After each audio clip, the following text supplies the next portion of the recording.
कहानी की शुरुआत में यूक्रेन की पुरसकून जगह को दिखाया जाता है, जहाँ पर मिकोला नाम का एक आदमी छोटी सी झोपड़ी में अपनी बीवी के साथ रहा करता था। दोनों अपनी जिंदगी में बहुत खुश थे। मिकोला की बीवी आर्ट्स ड्राइंग किया करती थी। वो लकड़ी को तराश कर चीजें बनाया करती थी। वो लकड़ी का एंजल फरिश्ता बनाकर मिकोला की बाजू पर बांध देती है।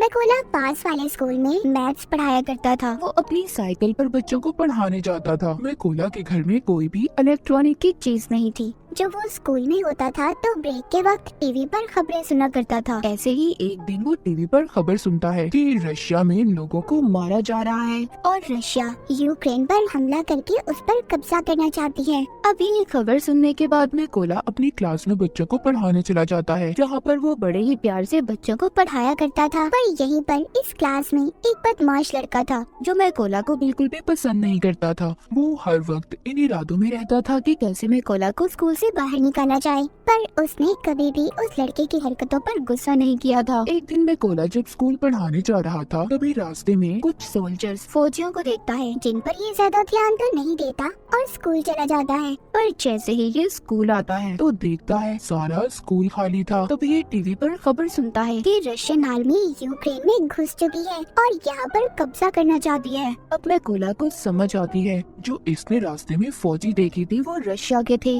पूरे मामले को देखते ही ये फौरन से अपने घर की तरफ भागता है, क्योंकि उसकी बीवी घर पर अकेली थी। मगर अब बहुत देर हो चुकी थी। जब ये घर पहुंचता है तो देखता है रशियन फौजी उसकी बीवी को मार रहे थे। और जब मिकोला अपनी बीवी को बचाने की कोशिश करता है, फौजी उसे भी पकड़कर मारने लगते हैं। मिकोला उनसे कहता है, प्लीज मेरी बीवी को मत मारो, वो माँ बनने वाली है। पर वो कुछ भी नहीं सुनते और उसके घर को आग लगाकर जाने लगते हैं। अपने घर को जलता देखकर उसकी बीवी जैसे ही उठकर उन फौजियों पर पत्थर मारने लगती है तो एक रशियन फौजी उस पर गोली चला देता है, जिसकी वजह से मिकोला की बीवी मर चुकी थी। मिकोला अपनी बीवी की लाश के पास बैठकर जोर जोर से रोता है। तभी तो यूक्रेन के फौजी आते हैं। वो उसकी पहचान करने के बाद उसकी बीवी की मौत पर बहुत अफसोस कर रहे थे और उसकी बीवी के लिए कब्र खोदकर मिकोला से कहते हैं कि अपनी बीवी को यहाँ पर दफना दो। अब मिकोला अपनी बीवी को दफनाकर अपने घर को देख रहा था। रशियन फौजियों ने उसकी बीवी को भी मार दिया था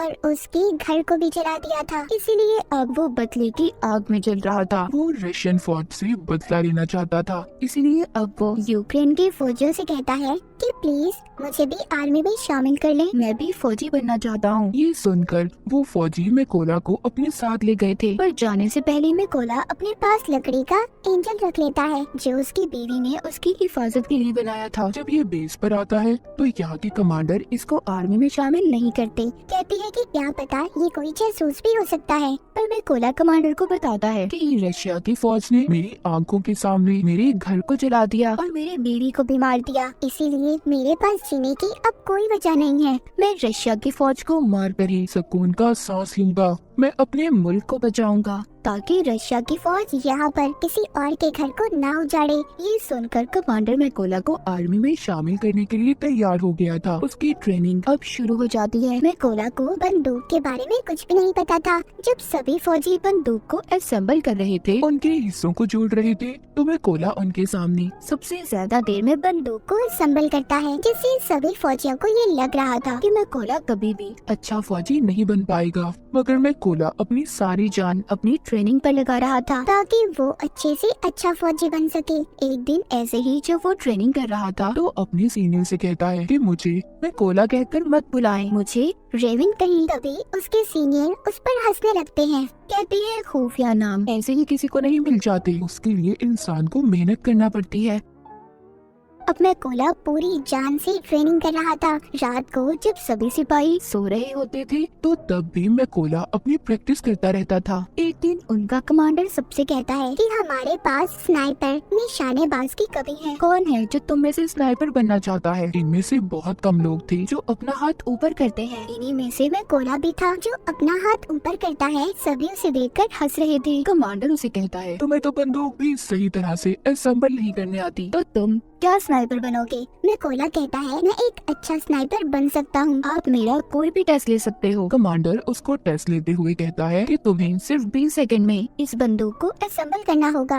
अब मैकोला अपनी आंखों पर पट्टी बांधकर बंदूक को जोड़ना शुरू करता है और सिर्फ 18 सेकंड में उसने बंदूक को असेंबल कर दिया था। ये देखकर सभी हैरान हो गए थे। जो लोग पहले इस पर हंस रहे थे वो अब इसके लिए तालियां बजा रहे थे। इसके बाद में कोला की स्नाइपर की ट्रेनिंग शुरू हो गई थी। वो जी जान लगाकर स्नाइपर की ट्रेनिंग कर रहा था। वो दिन भी आ गया था जब सभी स्नाइपर्स को उनकी बंदूकें दी जाती हैं, जहाँ पर सबको अच्छे मॉडल की बंदूकें दी गई थी। वहीं पर मैकोला को पुरानी बंदूक दी जाती है जो सही से काम भी नहीं करती थी। जब मैकोला अपने सीनियर से कहता है कि सर मुझे भी नई बंदूक चाहिए, तो उसका सीनियर उसे गुस्से से जवाब देता है। कहता है कि पहले तुम्हें खुद को साबित करना होगा कि तुम एक अच्छे स्नाइपर हो, तभी तुम्हें बंदूक दी जाएगी। अब सबकी ट्रेनिंग शुरू हो गई थी। इनका सीनियर सबसे कहता है जब तुम अपना निशाना लगा रहे होगे तो तुम्हें चाहे कोई भी परेशानी आ जाए, तुम अपने टारगेट से नहीं हिलोगे और अपने टारगेट पर पूरा ध्यान लगाकर निशाना लगाओगे।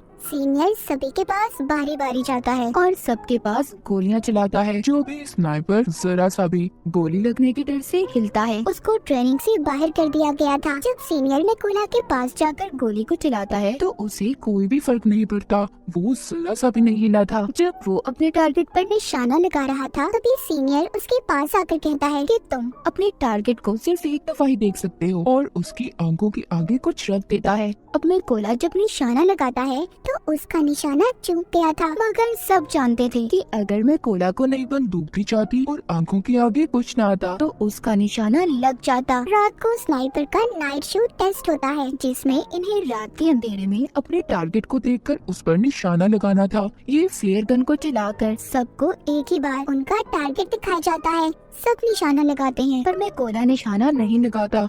वो अपने दिमाग में फासले को देखकर मीटर का अंदाजा लगाकर फिर निशाना लगाता है जिससे उसका निशाना बिल्कुल ठीक लगता है, जो आज तक किसी ने नहीं किया था। वो मैकोला ने कर दिखाया था। सबका अब रिजल्ट आ चुका था। सीनियर मैकोला को सैल्यूट करता है और कहता है तुम पास हो चुके हो। जिसके बाद कर्नल मैकोला से कहते हैं कि सभी जरूरी सामान को पैक कर लो, तुमने एक जरूरी मिशन पर जाना है। मैकोला का पहला मिशन ये था कि पास ही एक चेक पॉइंट पर रशियन आर्मी ने कब्जा किया हुआ था जिसको इन लोगों ने उनसे छुड़वाना था। मैकोला अपने साथियों के साथ उस जगह पर पहुंच जाता है। इन सबको एक एक टारगेट दिया गया था। सभी अपनी पोजीशंस ले लेते हैं जहाँ पर बैठकर इन्होंने निशाना लगाना था। जब ये इन पर शूट करने वाले थे तो देखते हैं एक गाड़ी चेक पॉइंट की तरफ जा रही थी। कर्नल सबको गोली चलाने से मना करते हैं। वहीं पर रशियन आर्मी गाड़ी को रोक लेती है जिसमें एक कपल कहीं पर जा रहा था। रशियन आर्मी ने उन लोगों का पासपोर्ट ले लिया था और उन्हें काफी बुरी तरह से मारने लगते हैं। ये देखकर कर्नल सभी स्नाइपर को गोलियां चलाने का कहता है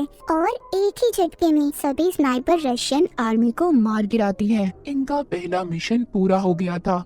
ये सभी खुशी खुशी अपने बेस पर वापस आ गए थे। जब मैकोला अपने बाकी साथियों को देखता है तो वहाँ पर कोई भी नहीं था। उसे पता चलता है कि वो दूसरे मिशन पर है। मैकोला को ये भी पता चल गया था कि उस मिशन में इसके बहुत से साथी भी मर गए हैं और उन सबको एक ही रशियन स्नाइपर ने मारा है जो रशियन आर्मी का सबसे बेहतरीन स्नाइपर है। कुछ दिन के बाद इनका दूसरा मिशन भी शुरू हो गया था। ये सभी उस जगह पर पहुंच जाते हैं जहां पर रशियन आर्मी कब्जा करने वाली थी। सबसे पहले मैकोला हर जगह पर अपने साथियों के साथ बॉम्ब लगा देता है और फिर घास में छुपकर रशियन आर्मी का इंतजार करने लगता है। कुछ वक्त के बाद रशियन आर्मी उधर आने लगी थी। तभी मैकोला देखता है उन रशियन फौजियों में मैकोला का एक स्टूडेंट भी था जो स्कूल में इसे परेशान किया करता था। ये वही बदमाश लड़का था और अब वो रशियन आर्मी में शामिल हो चुका था। जैसे ही कर्नल इन्हें शूट करने का कहते हैं तो मैकोला थोड़ा सा घबरा गया था क्योंकि ये अपने स्टूडेंट को मारना नहीं चाहता था। पर फिर भी ये अपने सभी जज्बात को साइड पर रखकर गोली बॉम्ब वाली जगह पर चला देता है जिससे बहुत बड़ा धमाका होता है। सभी रशियन फौजी मारे जा चुके थे। बाद में कर्नल जब मैकोला के पास आते हैं तो पूछते हैं तुम क्या सोच रहे थे। मैकोला बताता है कि उन रशियन फौजियों में मेरा एक स्टूडेंट भी था। कर्नल कहते हैं कि वो उस लड़के ने चुना है कि वो गद्दारों में शामिल हो गया, इसीलिए तुम्हें उसके लिए बुरा मानने की जरूरत नहीं है। इसके बाद ही वापिस से बेस पे आ चुके थे। कर्नल ज्यादातर अपना वक्त अपने मैकोला के साथ ही गुजारते थे क्योंकि अब कर्नल पूरी तरह से मैकोला पर यकीन करने लगे थे। कर्नल मैकोला को बताते हैं कि मेरी 2 बेटियां हैं और उन्हें नहीं पता कि मैं आर्मी में कर्नल की पोस्ट पर हूँ। उनको मैं ये कहकर आया हूँ कि मैं बहुत बड़ा बिजनेस करता हूँ। और मेरी बीवी ने भी मेरी बेटियों को नहीं बताया। ये सुनकर मैं कोला भी अपनी बीवी की कर्नल को आखिरी निशानी दिखाता हुआ काफी दुखी हो जाता है। अब इसके बाद फिर से ये अपने अगले मिशन पर निकल पड़ते हैं। ये लड़ाई काफी बड़ी थी। सभी स्नाइपर्स छुपने के लिए एक गहरी खाई खोदते हैं और उसमें अपनी पोजीशंस ले लेते हैं। ये यहाँ पर इसलिए आए थे क्योंकि इन्हें पता चल गया था कि रशिया के कुछ फौजी यहाँ पर कब्जा करना चाहते हैं। यहीं पर कर्नल भी मैकोला के साथ थे। तभी यहाँ पर मैकोला देखता है उनमें वो फौजी भी था जिसने इसकी बीवी पर गोली चलाई थी। वो मैकोला के बिल्कुल निशाने पर था। कर्नल से पूछता है क्या मैं इस पर गोली चला सकता हूँ? कर्नल कहता है नहीं। मैकोला फिर पूछता है क्या मैं इस पर गोली चला सकता हूँ? क्योंकि वो अपनी बीवी का बदला लेना चाहता था। मैकोला का तो मिशन यही था कि वो अपनी बीवी का बदला लेना चाहता था। वो खुद पर कंट्रोल नहीं कर पाता और उस फौजी पर गोली चला देता है। पर इसके बाद रशियन आर्मी को इनका पता चल चुका था। कर्नल मैकोला से कहते हैं ये तुमने क्या किया? तभी एक स्नाइपर कर्नल पर शूट करके उसे भी मार देता है। सब रशियन फौजी इन पर बॉम्ब फेंकने लगते हैं। मैकोला कर्नल की लाश को बेस पर ले आया था पर बहुत ज्यादा दुखी था क्योंकि उसकी गलती की वजह से कर्नल मारा जा चुका था। मैकोला ने अब ये कसम भी खाई थी कि वो उस स्नाइपर को कहीं से भी ढूंढ कर लाएगा और कर्नल की मौत का बदला लेगा। इसीलिए वो अगले मिशन के लिए अकेला ही निकल गया था। उसको उस स्नाइपर की जगह के बारे में भी पता चल जाता है। वो अब अपने टारगेट को फिक्स करके एक स्नाइपर को मार गिराता है। पर वहाँ पर एक स्नाइपर मैकोला पर गोली चला देता है जो उसको लगती तो नहीं पर वो जख्मी हो गया था। लेकिन स्नाइपर को भी मैकोला ने मार दिया था। अब क्योंकि वो जख्मी था इसलिए खुफिया जगह पर जाकर अपने जख्म के ठीक होने का इंतजार करने लगता है। तभी उसे अपने हेड की कॉल आती है जो बताते हैं कि हमें उस स्नाइपर का पता चल चुका है जिसने कर्नल को मारा था। तुम जल्दी से बेस पर आ जाओ। मैकोला अब बेस पर आ चुका था। जब इनकी ट्रेनिंग शुरू होती है तो इन्हें बताया जाता है कि वो स्नाइपर बहुत ही खतरनाक है। उसका निशाना आज तक गलत नहीं लगा। हेड यहाँ पर ये भी बताते हैं कि वो पहले यूक्रेन के फौजियों को मारता है फिर उनकी वीडियोस बनाकर इंटरनेट पर डालता है ताकि यूक्रेन आर्मी हार मान ले। हेड बताते हैं कि हम 2 ग्रुप्स में जाएंगे। बिल्डिंग के अंदर वो स्नाइपर है। हम वहाँ पर जाकर उन पर हमला करेंगे। तभी मौके का फायदा उठाकर मैकोला उस स्नाइपर को मार देगा। प्लान बन जाने के बाद ये सब लोग ऐसा ही करते हैं। सभी उस जगह पर जाकर अपनी अपनी पोजीशंस ले लेते हैं और ये रशियन का ध्यान भटकाने में कामयाब हो जाते हैं। और मैकोला इसी बात का फायदा उठाकर अंदर जाकर रशियन स्नाइपर को मार देता है। मैकोला अपने साथियों से कहता है कि मेरा रास्ता साफ कर दो। ये सुनकर सभी मैकोला के साथी रशियन आर्मी पर गोलियां चलाकर उन्हें मार देते हैं। अब अंदर जो स्नाइपर छुपकर बैठा था जिसको मैकोला मारने आया था वो सोचता है कि कोई भी फौजी उसकी बात का जवाब नहीं दे रहा। जब ये ऊपर छत पर चेक करने जाता है तो वहाँ पर जो रशियन स्नाइपर था वो मर चुका था। ये देखकर वो वापस से अपने पोजीशन पर आ जाता है। जब वो सामने मैकोला की बीवी का बनाया हुआ एंजल देखता है तभी मैकोला ऊपर से छलांग लगाकर उस स्नाइपर को मार देता है। जब दूसरे स्नाइपर को थोड़ी आवाज आती है तभी मैकोला उसके पास भी एक बॉम्ब फेंकता है और उस स्नाइपर का काम भी तमाम हो चुका था। लेकिन यहाँ पर हम देखते हैं जब वो स्नाइपर छत पर चेक करने गया था तो उसने फोन करके रशियन आर्मी को बुला लिया था। इसलिए रशियन आर्मी उधर आ रही थी। किसी को भी नहीं पता था कि उनके स्नाइपर मारे जा चुके हैं। इसलिए जब वो अपने स्नाइपर को कॉल कर रहे थे तो कॉल में मैकोला उठाता है और उन्हें कहता है कि तुम्हारा वक्त अब खत्म हो चुका है। ये कहकर वो रशियन के ट्रक ड्राइवर पर गोली चला देता है जिसमें सभी रशियन फौजी बैठे थे। इसीलिए अब वो बाहर आ गए थे। लेकिन ये नहीं जानते थे कि यूक्रेन के स्नाइपर इन पर पहले ही निशाना लगाकर इंतजार कर रहे थे। तभी वो सब इन पर गोलियों की बारिश कर देते हैं। सभी को मारने के बाद मैकोला अपनी बीवी की कब्र पर जाकर उदास मन से कहता है कि मैंने तुम्हारे कातिलों और अपने दुश्मनों से बदला ले लिया है मगर अब मुझे अपने मुल्क की हिफाजत करनी है। इसीलिए मुझे अब जाना होगा। इतना कहकर वो अपने अगले मिशन पर निकल जाता है। और यहीं पर स्नाइपर द व्हाइट रिबन की कहानी खत्म हो जाती है।